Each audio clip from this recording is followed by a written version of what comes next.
पैसा तंत्र हो गया है, सत्ता का असर है, एजेंसियों का असर है, वो तमाम चीजें हैं, केवल पैसा ही नहीं है। और चंडीगढ़ में जो देखा उस मॉडल के बाद तो अब लगता है कि बीजेपी को कोई भी चुनाव नहीं छोड़ना है। पंचायत के चुनाव में भी वो हेरा फेरी, धांधली, जोर जबरदस्ती कुछ भी करके उस चुनाव को भी जीतेगी, जीतना चाहती है। मतलब हर चुनाव को जीतना ही उसका लक्ष्य है, चाहे उसके लिए कुछ भी करना पड़े। रविकांत जी, अभी अखिलेश यादव का जो ट्वीट आया है उसमें वो कह रहे हैं कि ये जो तीसरी सीट का मामला था, दरअसल वो हमने परीक्षा ली है अपने विधायकों की। वो जो हमारी आइडियोलॉजी थी या पीडीए का जो वो हमारा एक विचार था, आइडिया था, उससे कितने लोग प्रतिबद्ध हैं। और ये पता चल गया जिन्होंने पाला बदल किया है, जिसमें ज्यादातर अपर कास्ट के ही हैं। मनोज पांडे जो मुख्य सचेतक हैं वो भी उसी तबके से आते हैं।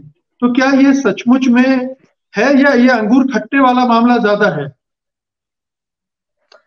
नहीं, हाँ, आप नतीजे के बाद ये जरूर कह सकते हैं, लेकिन इसमें कोई दो राय नहीं है कि अखिलेश यादव ने इधर बहुत समझदारी का परिचय दिया है। एक तो उन्होंने कांग्रेस पार्टी के साथ गठबंधन किया, और दूसरा जो वो बात कह रहे हैं, अगर हम उनकी बात का एनालिसिस करें तो कल जो डिनर पार्टी उन्होंने रखी थी उसमें 8 लोग नहीं थे।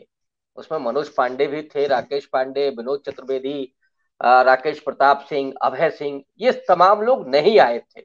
जाहिर तौर पर कल ही उन्होंने इस बात को समझ लिया था। अगर वो कुछ लगाम लगाना चाहते होते तो शायद मुख्य सचेतक पद से पहले बर्खास्त कर सकते थे उनको, लेकिन उन्होंने ये नहीं किया।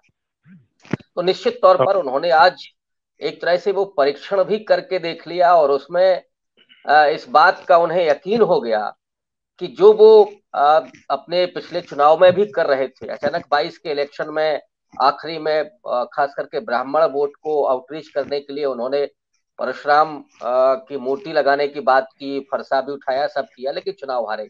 ठीक वही नतीजा इस समय भी उनके सामने है कि ये तमाम लोग जो केवल अपने निजी स्वार्थ के लिए ही उनके साथ जुड़े हुए हैं, जिनकी न तो कोई वैचारिक प्रतिबद्धता है और न नेता के प्रति प्रतिबद्धता है, और इसलिए वहां कोई विप नहीं चलता है, वो सीधे बीजेपी के साथ चले जाते हैं। अब आप कह सकते हैं कि बहुत सारे केस थे इन लोगों पर, कोई दबाव था, प्रलोभन था, ये सब नहीं।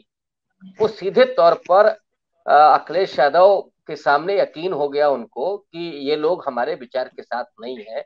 और मैं समझता हूं कि स्वामी प्रसाद मौर्य जिस बात को कहते रहे हैं, मनोज पांडे के साथ जो उनकी बहस हुई है, और जिस तरह से इन्हीं मनोज पांडे ने स्वामी प्रसाद मौर्य को दिवालिया और न जाने क्या क्या कहा था, और उसके बाद नाराज होकर के स्वामी प्रसाद मौर्य बाहर गए, फिर उन्होंने नई पार्टी बनाई। और इस घटनाक्रम के बाद मुझे लगता है कि अब स्वामी प्रसाद मौर्य की घर वापसी भी हो सकती है, और जल्दी ही आपको इसमें कोई डेवलपमेंट दिखाई पड़ेगा। और अखिलेश यादव की आंखें खोलने वाला ये घटनाक्रम हुआ है, और जो वो पीडीए की बात करते आ रहे हैं, अब वो और ज्यादा मजबूती के साथ वो जो असली पीडीए है उसकी तरफ कदम बढ़ाएंगे, और उसमें उनको बड़ी सफलता मिल सकती है, क्योंकि ये उत्तर प्रदेश की जमीन है जहां पे सामाजिक न्याय की राजनीति का 3 दशक पुराना एक कम से कम इतिहास है। तो अखिलेश यादव ने जो बात कही है वो आप उसका दोनों विश्लेषण कर सकते हैं, लेकिन मुझे लगता है कि इस बात को वो बखूबी समझना चाहते थे, जिसमें उन्होंने इस बात को समझ लिया है कि पीडीए के साथ नहीं है वो लोग, वो असल में अपने निजी स्वार्थों के साथ।